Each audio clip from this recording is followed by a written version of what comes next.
and not leave room for anybody else to have an opinion on it. I just think for me, I think when those times come when you're insanely confused as to why things are happening the way they are, a belief in something greater will always help you to sort of process that information in a more efficient way. There's a group I used to listen to all the time, the Locks, Jada Kiss, Styles P, Chic Luch. The other day, what they're notorious for, other than the Benjamins, if you don't know the Benjamins, okay, this is a whole other conversation that we're going to have a problem with. Yo, what up? This is Jyima Ofori-Atta, certified personal trainer and holistic health coach. Welcome to the Gym Life Energy Series. Do you believe in anything bigger than yourself? I mean, anything greater. And I'm not talking about just religion, even though religion is included. Anything. It could be your values. It could be the universe. It could be the stars. It could be just your faith that if you work hard, things will turn out your way. Ethics, anything. I think a lot of times the word ego is misunderstood and undeservedly gets a negative connotation. For the sake of this conversation, let's just simply state ego is the belief that you're important enough to be alive.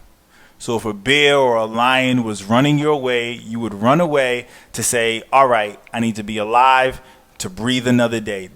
I'm just that important to be alive. Let's just simply state ego as that.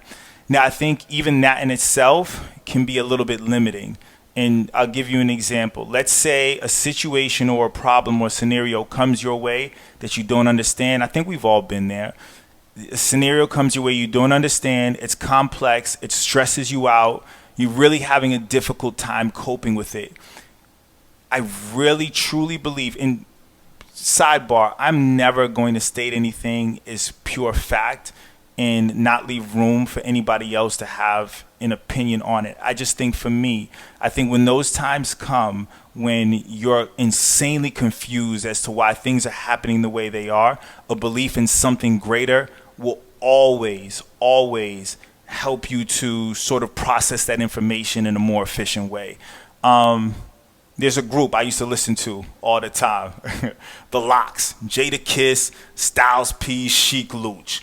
The other day, what they're notorious for, other than the Benjamins, if you don't know the Benjamins, okay, this is a whole other conversation that we're going to have a problem with. But other than the Benjamins, what they're notorious for or most notable about is that they've never had any public fights and they've never broken up. They've never had any public fights and they've never broken up. Let me go down the list of groups, bands. And I'm sure if you guys listen to music, just think about it. There's a bunch that we know that have had their public disputes and fights and things like that. So, I mean, everyone from Led Zeppelin to Guns N' Roses to Rockefeller, I mean, Jay and Dame to G-Unit, all these groups, all these bands that have had these public beefs and breakups. But the Locks, over 20 years, nothing. And the other day I was watching an interview with Chic Luch, which is one of the members of the group. And the interviewer was asking him, he was like, yo, how in the world do you guys manage to stay close-knit, not have any public beefs, and not break up? And Chic looked at him, he said, we have a simple rule, 2-1 settles any disputes. 2-1, that's it. So there's 3 of them. So if the 3 of them are having a disagreement and 2 of them feel one way on that agreement, the third one has to roll. That's just their value. It's not a law. It's not that they figured life out. And like, don't get it confused. There's other things in addition to that they value. For example, all 3 of them value not airing out your dirty laundry. They all believe that if they're, and now he was very clear as to say that throughout their time as a group, they've had their disputes, but they've always kept it behind closed doors and they never let the public know. So that's their value. That's their belief in something greater. So instantly as I hear this interview, I call one of my friends like, yo, have you heard this interview? And I said, you know what it made me think of is our relationship, our friendship. I said, we both have this value that no matter what, we don't know everything. So we could have disputes, and trust me, we've had them where we've disagreed vehemently on certain subjects. But underneath it all, what we believe in that's greater than us is the value that we don't know everything. So it never puts us in a space where we feel like we have to defend our point of view till death. And you've seen this before. Some of you may have done it. It's your point of view, but you guard it with your life. Like if somebody challenges it, you're ready to die. But for us, we've always said that no matter what, we both could be wrong. So that helps to kind of like mitigate anything, to not let it get out of hand. I had another friend who called me. So within your friend group, you have certain friends that have like certain labels or just certain identities within the group. So if you want some level of reason, I guess within my friend group, I'm the one they call when you hear objectivity. We all kind of have that role in certain ways, but in this particular case for this friend, I'm the one he called for this. So this is just to highlight how belief in something greater can kind of put you both on the same page a lot easier. So he calls me up. He's stressed out about a situation with his girlfriend, and as he's going through the situation, he's saying, well, I don't know if I want to go to this event anymore that we had both planned on. And after he finished his whole recap of everything that happened, I said to him very simply, I said, did you give your word you were going to go? He said, yeah. And I said, are there certain responsibilities that you have to handle when you're there? And he said, yes. I said, well, case closed. Regardless of anything she's done, unless it's something just completely out of line, regardless of any of that, we believe that one, we always show up and handle our business, and two, if we gave our word to do something, we're going to do it. So that's just like that. He was like, you know what, you're right. That's our value. That's our belief. These are things that just go beyond us. I grew up, probably just to give you a little more insight in myself, I grew up as a 7-day Adventist. I say 7-day Adventist because I was a 7-day Adventist for probably like 10 years. Maybe even 8 years. From the time I was 2 to the time I was like 10 until I stopped. But my mom to this day is still devout Christian, 7-day Adventist. I hope I'm saying that right. She'll be very upset.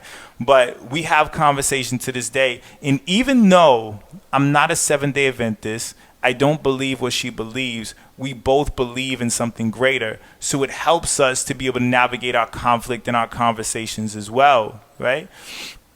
Now you take that, and how does that translate into your day-to-day life? Whether you believe in something greater as far as like a higher power in a religious aspect, or you just believe in the universe, the stars, whatever, as you're trying to navigate certain troubles, whether it's your fitness routine, whether it's you managing your stress, you have to have faith in something to be able to carry you past that, because you're not always going to be able to see it. It also takes away the need to be able to figure things out in that moment. One thing I do have is a lot of empirical data in regards to what I've seen work for people over the years. I've seen certain clients that they will let certain things get to them and stress them out to in some way impede their progress, because they feel like, one, they can't figure it out. Two, they feel like there's no faith or there's no belief that they're going to get past it. And that just snowballs into everything. And a lot of times it's because we sort of think believing in something greater only has to be religion. And the only reason why I'm not going to dive into religion in this particular conversation is because I think that's already covered. That's already covered. We have certain religions out there that people follow and they believe in, and that's amazing. But if you're a person that feels like because you don't have a faith, you don't have a belief, that you can't have a belief in anything else, then that's where I think you're mistaken. You can have a belief that the universe is something greater. You can have a belief that your values and your morals are going to connect with your energy and therefore put you in alignment with your truth. That's beyond you. You can have a belief that your values and your morals can connect you with somebody halfway across the world, that you guys could troubleshoot and communicate in a language that other people can't understand. It also connects us with other people. For me personally, I honestly believe in hard work, effort, being humble, and letting the chips fall where they may. which helps me deal with a lot of situations that may stress out other people in those scenarios, where as long as I put my best foot forward, give everything I got, and the chips fall where then I'm okay. Let things happen the way they're supposed to happen. So I just urge you to understand that belief doesn't have to always be something religious. Values, morals, faith, those things could help you to deal with a lot of situations that seem like they're beyond your comprehension. I mean, look at the locks. If you haven't heard of the locks, go check them out now. Chic, Jada, Styles P, no public disputes, no breakups. Values, morals, belief. Welcome to the Gym Life Energy Series.